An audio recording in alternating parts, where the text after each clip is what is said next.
नमस्कार, जय महाराष्ट्र पब्लिक. आज होतो माझ्या घरी हळदी कुंकाचा कार्यक्रम आणि तुम्हाला मकर संक्रांतीच्या शुभेच्छा सुद्धा द्यायच्या राहिल्या होत्या. तर तुम्हाला आणि तुमच्या परिवाराला मकर संक्रांतीच्या खूप खूप शुभेच्छा. संक्रांत निमित्त मी केली होती काही थोडीफार सजावट. नंतर मला काढायची होती रांगोळी. तर मग मी चॉकच्या मदतीने रांगोळी काढायला सुरुवात केली. चॉकनं मी आकार वगैरे दिला आणि रांगोळीने गजराविणी काढली. नंतर मी काढलं तिळगुळ आणि आता चालू आहे माझे लाडू बनवणं. आणि ही झाली माझी रांगोळी फायनली कंप्लीट. तुम्हाला ही रांगोळी कशी वाटली नक्की कमेंट करून सांगा. आणि रांगोळी काढण्यासाठी माझ्या बहिणीने मला खूपच मदत केली होती. अशामधूनच मी गेल्या वर्षीसुद्धा रांगोळी काढली होती. तर मला असं वाटलं की ही रांगोळी अर्ध्या तासात निघून जाईल आणि सोपी पण वाटत होती. परंतु ही रांगोळी काढण्यासाठी मला चांगलाच 1-1.5 तास लागला होता. मी लहानपणी खूप म्हणायची की तिळगुळ घ्या आणि गोड गोड बोला.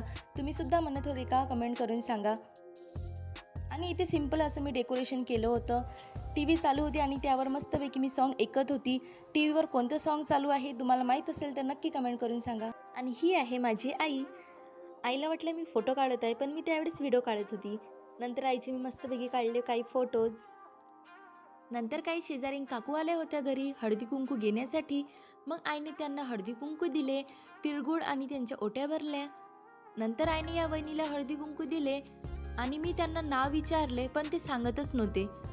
मग नंतर वहिनीने मस्तपैकी एक उखाणा सांगितला आणि यासुद्धा वहिनीला आईने हळदी कुंकू दिल्यानंतर मी त्यांना उखाणा विचारला, पण त्यांनी सुरुवातीला नाही म्हटले.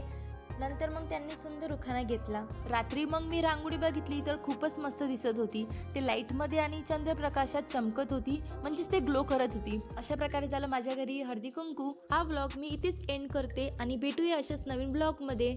तोपर्यंत बाय बाय.